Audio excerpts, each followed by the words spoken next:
पाहिजे, काही सांगा, आय कॅन. तुला 12वीला 100% पडलेच पाहिजे, आय कॅन. तू खेळात उत्तमच झाला पाहिजे, आय कॅन. इंग्लिश फ्लुएंटली बोलला पाहिजेस, आय कॅन. आय कांट म्हणतच नाही ते चॅम्पियन्स घडवायचे असतील तर तसं शिक्षण हवं, चौफेर शिक्षण. जी संकल्पना घेऊन उडान ऑलिम्पियाड स्कूल उभा राहिले, जिथं चॅम्पियन्स घडवले जातात. वन डे क्रिकेटचा जन्म होऊन 2963 वन डे झाले. एकाही फलंदाजाला वन डे 200 रन करता आल्या नाहीत, एकाही. सगळे म्हणजे शक्य आहे काय? 50 ओव्हरच्या 11 खेळाडू आणि एकट्याच्या 200, शक्य आहे काय? अशक्य आहे. 2963 वन डे झाल्या, कुणालाही द्विशतक करता आलं नाही. पण वयाच्या 16व्या वर्षी क्रिकेटमध्ये पदार्पण केलेला सचिन तेंडुलकर फेब्रुवारी 2010 मध्ये मैदानावर उतरला आणि आतापर्यंत कुणालाही शक्य झालं नव्हतं ते सचिन तेंडुलकरने केलं. I can. 200 रन, पहिल्या 200 रन वन डे क्रिकेट मधल्या सचिन तेंडुलकरने केले. अडचण काय? मी करेन. केली आहे. कठीण काय आहे? हा चॅम्पियन ॲटिट्यूड. दुसऱ्या दिवशी पत्रकाराने सचिन तेंडुलकरला विचारलं, तुम्ही काल 200 रन केल्या, विक्रम केला. आज सकाळी उठल्या पहिले सगळे पेपर बघितले असतील, सगळ्या पेपरच्या पहिल्या पानावर तुमच्याच बातम्या, मास्टर ब्लास्टरचं द्विशतक. तुम्ही सकाळी उठल्या मोबाईल हातात घेतला असेल, मोबाईलला सगळे तुमच्या अभिनंदनाचे मेसेज, कॉंग्रॅच्युलेशन, अभिनंदन. काय केलं सकाळी? पेपर घेतला की मोबाईल? सचिन तेंडुलकर म्हणाले, गेली 25 वर्ष झाली मी रोज सकाळी 6 वाजता मैदानावर नेटमध्ये सराव करत असतो. 25 वर्ष रोज.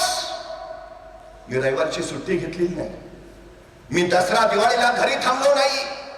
25 वर्ष रोज सकाळी 6 वाजता मी मैदानावर सराव करत असतो. मी सकाळी उठून पेपर वाचत बसलो असतो तर क्रिकेटचा देव कधीच झालो नसतो. मी सकाळी उठल्या मोबाईल घेऊन बसलो असतो, मला भारतरत्न मिळालाच नसता. सचिन तेंडुलकर नाही, घेतच नाही मोबाईल. आणि आम्ही उठलो की पहिला मोबाईल. नाही, महाराष्ट्रात रात्री काय काय घडलं कळलं पाहिजे. अरे तू कोण सीएम आहे का डीसीएम आहे? बर तुला मेसेज येऊन येणार कुठली? गुड मॉर्निंग आणि 2 गुलाब. पण त्याच्यासाठी सोन्यासारखी सकाळ आम्ही वाया घालवतो, जे आमचं आयुष्य घडवू शकतं. मला एका प्रश्नाचं उत्तर द्या. सगळे टीव्ही बघता ना? तुम्ही टीव्हीवर कधी मर्सिडीज गाडीची जाहिरात बघितली? नाही. ऑडी गाडीची नाही. बेन्झ नाही. रोल्स रॉयस नाही. रेंज रोवर अजिबात नाही. ह्या गाड्यांच्या जाहिराती टीव्हीवर दाखवतच नाहीत. का? कारण त्या कंपनीला माहिती आहे टीव्ही बघत फालतू वेळ खर्च करणाराची पात्रता मर्सिडीज घ्यायची असू शकत नाही. हे घेऊ शकत नाही. तो आपला ग्राहकच नाही. बरं, मोबाईलवर तुम्ही जाहिरात बघितली कधी मर्सिडीजची? नाही. मग मोबाईलवर जाहिरात कुठली? रमी सर्कल 3000 कमावा. आपली पात्रता काय आहे? तुम्हाला आयुष्यात 3000च कमवायचे असतील तर जरूर मोबाईल घेऊन बसा, अडचण नाही. पण जर तुम्हाला महिन्याला 3 करोड कमवायचे असतील तर ते तुमच्यासाठी नाही, अजिबात नाही. आमच्या पोरांना सांगा काय त्याच्यासाठी आहे आणि काय त्याच्यासाठी नाही, हे त्याला योग्य वयात कळणं फार महत्वाचं आहे. ज्यांनी मोबाईलचा शोध लावला त्यांनी सांगितले 18 वर्षापर्यंत पोराच्या हातात मोबाईल देऊ नका. त्यांनी स्वतःच्या मुलालाही दिला नाही. मोठी माणसं सुद्धा संध्याकाळी झोपायच्या आधी मोबाईल हातात घेतात. 5 मिनिटं रील्स बघू. पहाटे 5 कधी वाजता त्याला कळत नाही. पोरं तर कोवळी आयुष्याचा किती मौल्यवान काळ त्यात वाया घालवत असतील. तुम्हाला माहिती आहे आमच्या पोरांचा मेंदू 1 मिनिटापेक्षा अधिक काळ आता एकाग्र होत नाही, कारण त्याला 1 मिनिटाची रील्स बघायची सवय लागली. एक संपली की दुसरी, एक संपली की दुसरी. त्याचा मेंदू सतत हालचाल करत राहतो, तो एकाग्र होत नाही. आता अभ्यासात ती अडचण झाली. पोरं घडवायचे असतील तर या गोष्टींपासून थोडी लांब न्यावी लागतील, न्यावीच लागतील. ती सगळ्यात महत्वाची गरज आहे, सगळ्यात महत्वाची. तुम्हाला माहिती आहे आताच्या घडीला जगातला सगळ्यात श्रीमंत माणूस कोण आहे? सगळ्यात श्रीमंत एलॉन मस्क, चॅम्पियन्स ॲटिट्यूड. बापजात्याची श्रीमंती नाही आली, एकट्यानं स्वतःच्या आयुष्यात कमावलेली श्रीमंती आहे, एकट्यानं. काय आहे त्याच्याकडे असं वैशिष्ट्य? तो बसला ना, महिन्याचा विचार करत नाही, वर्षाचा विचार करत नाही, पुढच्या 10 वर्षाचा विचार करतो. पुढच्या 10 वर्षात मला काय करायचं आहे, आणि एकदा त्याचं ठरलं पुढच्या 10 वर्षात मला हे करायचं आहे, तो परत बसतो आणि जे 10 वर्षात करायचं आहे ते मला 1 वर्षात कसं करता येईल याचं नियोजन करतो. इतरांना जी गोष्ट करायला 10 वर्ष लागतात, एलॉन मस्क 1 वर्षात करतो. का श्रीमंत आहे तो? अहो, बाहेर रप रप पाऊस पडत असतो, तुम्ही पावसात भांडं घेऊन जाता, तुम्हाला पाणी किती मिळेल? जेवढं तुम्ही भांडं न्याल तेवढं मिळेल. मग तुम्हाला एवढंच पाणी मिळालं आणि तेवढंच पाणी मिळालं, ह्यात पावसाचा काय दोष आहे का? तुम्हाला जास्त पाहिजे ना, मोठं भांडं घेऊन जा. एलॉन मस्क सांगतो, तो परमेश्वर द्यायलाच बसलाय. मोठी स्वप्न बघा ना, छोटी का बघता? एलॉन मस्क सांगतो, पुढच्या 10 वर्षात माझं मंगळावर शहर असेल. कुठं? मंगळावर. आणि आमचं काय चाललंय? बघू, चाललाय दौंडला फ्लॅट घ्यायचा. आम्ही अजून दौंडलाच आहे. तो मंगळावर पोहोचला. का श्रीमंत आहे तो? जगातला पहिला माणूस आहे ज्यांनी सांगितलं 2050 साली पृथ्वीच्या पोटातलं पेट्रोल डिझेल संपेल, 2090 साली पृथ्वीच्या पोटातला गॅस संपेल, गाड्या कशावर पडतील? दुसऱ्यानं काढलेली टेस्ला कंपनी विकत घेतली आणि इलेक्ट्रिक कार्स बनवणारी जगातली सगळ्यात मोठी कंपनी या एलॉन मस्कनं उभा केली. उद्याच्या काळात गाड्या फक्त टेस्लाच्या असतील. का श्रीमंत आहे तो? त्याच्या कंपनीला 1 महिन्यात 50,000 कार बनवायची ऑर्डर मिळाली. अशक्य. जगातली कुठलीच कंपनी 1 महिन्यात 50,000 गाड्या बनवू शकत नाही. पण तो एलॉन मस्क, ऐका, मी करेन. पण नेमकं त्याचं कंपनीचं मशीन टूल बिघडलं. मशीन टूल मिळत होतं फ्रान्सला. त्यांनी फोन लावला, मशीन टूल हवाय. कंपनी म्हणली आहे, 2-3 दिवसात पोहोचून जाईल. 2-3 दिवस? एवढा कुणाला वेळ आहे? त्यांनी स्वतःचं विमान काढलं, फ्रान्सला पोहोचला, मशीन टूल घेतलं, संध्याकाळी कंपनीत काम रुकना नाही चाहिए. का श्रीमंत आहे? कारण त्याला वेळेची किंमत माहिती आहे. त्याला. परवा एलॉन मस्कनं त्याचा 47वा वाढदिवस साजरा केला. कसा केला असेल? अमेरिकेतला सगळ्यात श्रीमंत माणूस आहे. कसं सेलिब्रेशन केलं असेल वाढदिवसाचं? अख्ख्या अमेरिकेत त्याचे बॅनर लागले असतील, आमचे आधारस्तंभ. काय सेलिब्रेशन असेल? त्यांनी स्वतःचा 47वा वाढदिवस कसा साजरा केला माहितीये? आपल्या 47व्या वाढदिवसाच्या दिवशी तो 24 तास अखंड काम करत होता. 24 तास अखंड काम. त्या दिवशी तो 1 मिनिट झोपला नाही. 1 मिनिट. वाढदिवसाचं सेलिब्रेशन कसा? 24 तास अखंड काम. आणि आमच्या नववीतल्या पोराचा वाढदिवस असू द्या, दिवसभर वर्गात चॉकलेट वाटते, बर्थडे आहे.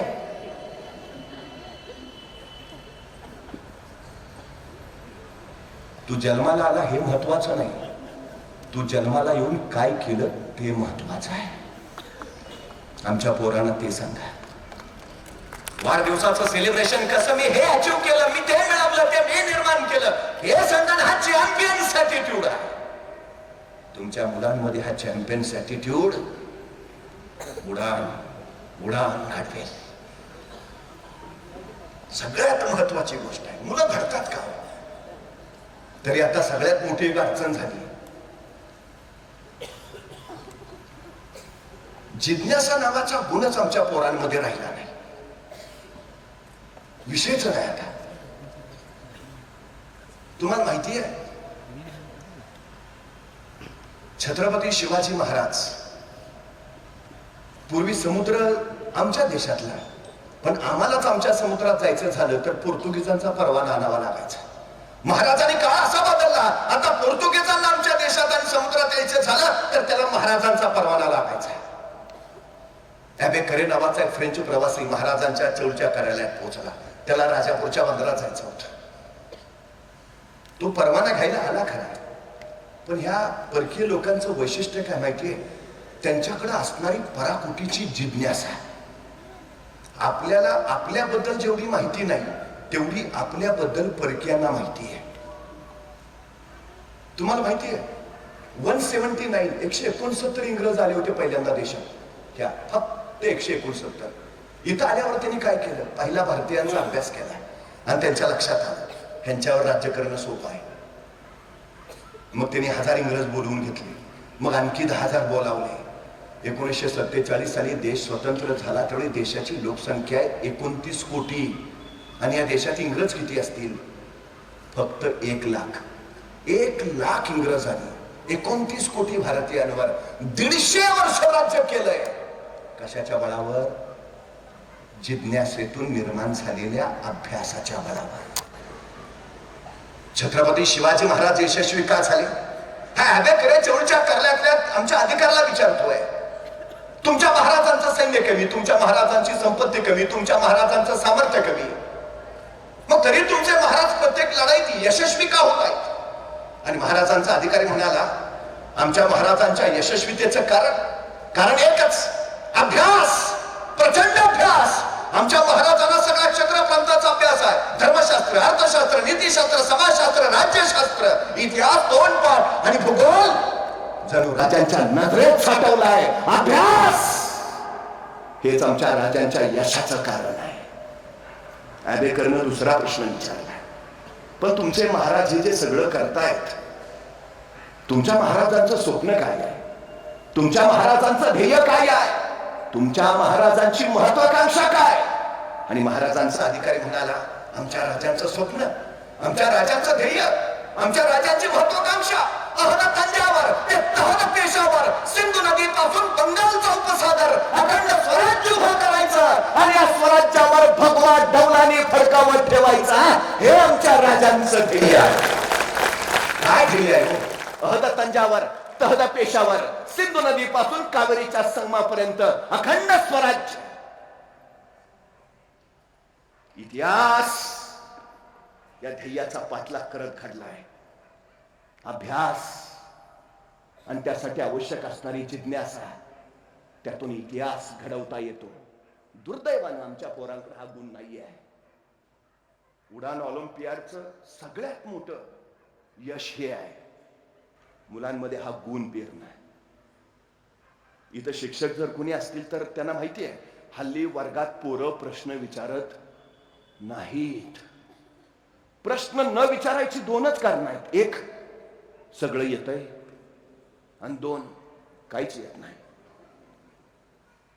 मला कधी कधी बरं वाटतं, बरं झालं ते सफरचंदाच्या झाडाखाली न्यूटनच बसला होता.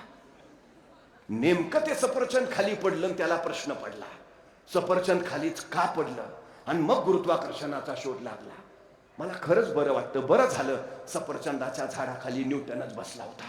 बघा ना, बसला असता एखादा आपल्यातला आणि पडलं असतं सफरचंद खाली, काय प्रश्न पडला असता त्याला? बरं झालं मी असतानाच पडला. दुसरा प्रश्न, बरं झालं आणखी कोणी नाही, अकेले अकेले खाएंगे. आणि जर एखाद्याला प्रश्न पडलाच सफरचंद खालीच का पडलं आणि त्याने विचारलं वडिलांना, बाबा सफरचंद खाली का पडलं? बाबा म्हणणार खाना मुकाट्यानं का डोक्याला ताप देतो, हाय ते व्याप कमी आहेत का? संपला आमचा न्यूटन सफरचंदाच्या झाडाखालीच. उद्याची आमची पोरं न्यूटन बनवायची असतील तर त्यांच्यात हा गुण यायला हवा, पेरायला हवा. सगळ्यात महत्वाची गोष्ट आहे. शाळांच्या पाठ्यपुस्तकात धडे दिलेत. आमच्या मुलांनी काय करायचं आहे त्या धड्यावर आधारित प्रश्नाची उत्तरं द्यायची आहेत. या पाठातून पु ल देशपांडे काय म्हणतात ली, काय म्हणतात ते.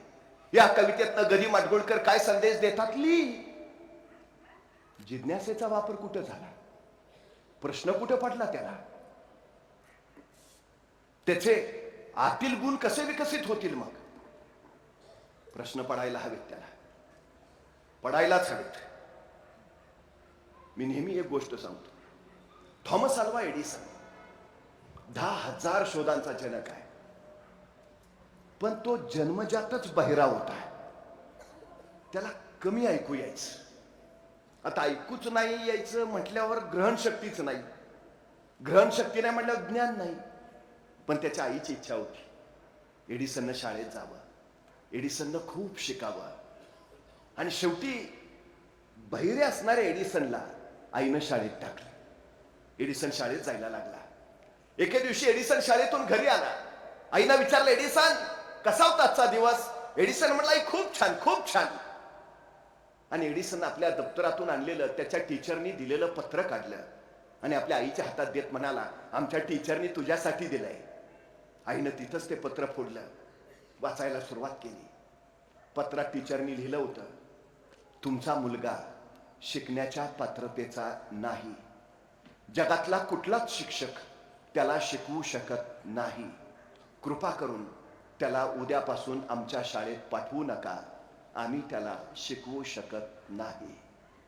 ते पत्र वाचलं आणि एडिसनच्या आईच्या डोळ्यातनं घळघळ घळघळ अश्रू ओघळायला लागले. आपल्या आईच्या डोळ्यातले अश्रू त्या चिमुकल्या एडिसननं बघितले. आई का रडते ग? तसे झटकन आपले अश्रू पुसत आई म्हणाली, वेड्या रडते कुठं? आनंदाचे अश्रू आहेत हे. का ग? काय लिहिलंय आमच्या टीचरनी? आणि एडिसनची आई म्हणाली, अरे तुझ्या टीचरनी लिहिलंय की तुमचा एडिसन खूप हुशार आहे. इतका हुशार आहे की त्याच्या तुलनेत त्याच्या वर्गातली इतर मुलं अगदीच ढ आहेत. त्यामुळे वर्गात आम्हाला शिकवताना अडचण होते. आता काही दिवस तुमच्या एडिसनला शाळेत पाठवू नका. म्हणजे तोपर्यंत आम्ही वर्गातल्या इतर मुलांना एडिसन इतकं हुशार करतो आणि इतर मुलं हुशार झाली की मग एडिसनला बोलावतो. एडिसन म्हटला, खरंच मी इतका हुशार आहे? मग आहेच माझं बाळ हुशार. मग आता शाळा? आता नाही जायचं शाळेत, आता घरीच शिकायचं. आणि एडिसननं घरी शिकायला सुरुवात केली. आईनं त्याला सांगितलं, बाळा फक्त एक काम कर, प्रश्न विचारत राहा. निसर्गाला प्रश्न विचार. विचार त्याला, सूर्य का उगवतो? अंधार का पडतो? वीज का चमकते? रात्र का होते? प्रश्न विचारत राहा एडिसन. प्रश्न तुला उत्तर देतील, उत्तर तुला माहिती देईल, माहिती तुला ज्ञान देईल. एडिसन प्रश्न विचारत राहा. एक आकृत्यांचं प्रयोगाचं पुस्तक आईने एडिसनला दिलं. या आकृत्या बघून प्रयोग कर, तुला कळेल काय ते. एडिसन घरीच, थंडीचे दिवस होते. अंगणात त्यांनी शेकोटी केलेली. लाकडं ज्वाळेच्या रूपात ढणाला जळत होती. एडिसन शेकत बसला होता. अचानक आईचा आतून आवाज आला, एडिसन बस झाला, आता चल ये जेवायला. एडिसनने पटकन शेजारची माती घेतली आणि त्या पेटत्या लाकडांवर टाकली आणि जेवायला आत गेला. त्याला असं वाटलं की आता माती टाकली म्हणजे शेकोटी विझेल. पण तासा दीड तासाने ज्यावेळी तो बाहेर आला, त्याला आश्चर्य वाटलं. ज्वाळा थांबल्या होत्या पण लाकडं विझली नव्हती. त्या लाकडांचे आता निखारे झाले होते. त्या फुलणाऱ्या निखाऱ्यामुळे सगळं अंगण केशरी वाटत होतं. एडिसनला प्रश्न पडला, मगाशी तर लाकडं ज्वाळेच्या रूपात जळत होती, मग आता का नाही? मी माती टाकली, मग लाकडं विझली का नाही? त्यांचे निखारे का झाले? एडिसनला त्याच्या प्रश्नाची उत्तरे मिळाली. लाकडं मगाशी ज्वाळेच्या रूपात जळत होती कारण लाकडांना ऑक्सिजनचा अखंड पुरवठा होत होता. मी लाकडांवर माती टाकली, सबब ऑक्सिजनचा अखंड पुरवठा खंडित झाला. पण ऑक्सिजन अभावी ज्वाळा थांबल्या पण लाकडं विझली नाहीत. ती निखाऱ्यांच्या रूपात जळत राहिली. मिळालेल्या या माहितीचा वापर एडिसननं आपल्या प्रयोगात केला. त्याने एक निर्वात परीक्षा नळी घेतली, त्यात एक विद्युत तार टाकली. ऑक्सिजन नसलेल्या त्या परीक्षा नळीतल्या विद्युत तारेत त्यांनी विद्युत प्रवाह सोडला. ऑक्सिजन अभावी ती विद्युत तार जळाली नाही, पण विद्युत प्रवाहामुळे ती फक्त तप्त होत राहिली. ती इतकी लालबंद झाली की त्या परीक्षा नळीनं ती खोली उजळून काढली आणि जगाला विद्युत बल्बचा शोध लागला. बहिऱ्या एडिसननं सृष्टी प्रकाशमान केली. अरे बहिरा एडिसन जर 10,000 शोध लावत असेल, आमच्या पोरांना काय अवघड आहे? 10,000 शोध. तो 40 वर्षाचा असताना त्याच्या आईचं निधन झालं. आईच्या मृत्यूनंतर एडिसन आईची खोली आवरायला गेला. खोली आवरताना त्याला आईची जुनी ट्रंक सापडली. ती सावरावी म्हणून त्यानं ती उघडली आणि ती ट्रंक सावरताना लहानपणी त्याच्या टीचरनी दिलेलं पत्र त्याला त्या ट्रंकेत सापडलं. आईनं सांगितलं होतं की त्यात असं लिहिलं की तू खूप हुशार आहे. एडिसननं थरथरत्या हाताने ते पत्र हातात घेतलं, वाचायला सुरुवात केली. पत्रात लिहिलं होतं, तुमचा मुलगा शिकण्याच्या पात्रतेचा नाही. आणि एडिसनच्या डोळ्यात खळपिष्ट अश्रू उघडला. जगातला कुठलाच शिक्षक त्याला शिकवू शकत नाही. आणि मी शिकण्याच्या पात्रतेचा नसताना तू मला म्हणालीस एडिसन तू खूप हुशार आहे आणि जगातली कुठलीही शाळा मला शिकवू शकत नसताना तू मला सांगितलंस एडिसन हुशार आहेस. माझ्यातल्या कमतरता लपवून ठेवल्यास आणि माझ्यातले गुण बाहेर काढलेस. तुझ्या प्रेरणेनं तुझ्या प्रोत्साहनानं हा एडिसन 10,000 शोधांचा जनक झाला. धन्य आई धन्य. शाळेनं मला घेतलं नाही पण तू मात्र तुझ्या शाळेत मला घडवलंस. आई घडवलंस. आई मुलाची पहिली शाळा असते आणि शाळा मुलाची दुसरी आई असते. या दोन आईंच्या कुशीत मूल घडत असतात. आता मूल घडायचं असेल तर तुमच्या कुशीतून उडान ऑलिम्पियाड स्कूल या आईच्या कुशीत आता तुमचं मूल येऊ द्या. जगाला प्रकाशमान करणारे शोध, ती शक्ती, ती जिज्ञासा त्याच्यामध्ये नक्कीच येईल. आपली मुलं घडावीत म्हणूनच आपला हा अखंड प्रवास असतो. त्या प्रवासात आम्ही सगळे आपल्या सोबत आहोत. आपल्या सगळ्यांना त्यासाठी मला पूर्वक शुभेच्छा देतो. हे सगळं तळमळीनं करणारे आमचे सुनील गायकवाड साहेब, विशालजी भारावकर, आप्पाजी मदने, आमच्या अमोलजी देसाई, ही सगळी मंडळी त्या तळमळीनं धडपडतात. आपल्या सगळ्यांना त्या प्रवासासाठी पुन्हा एकदा शुभेच्छा देतो. थांबतो.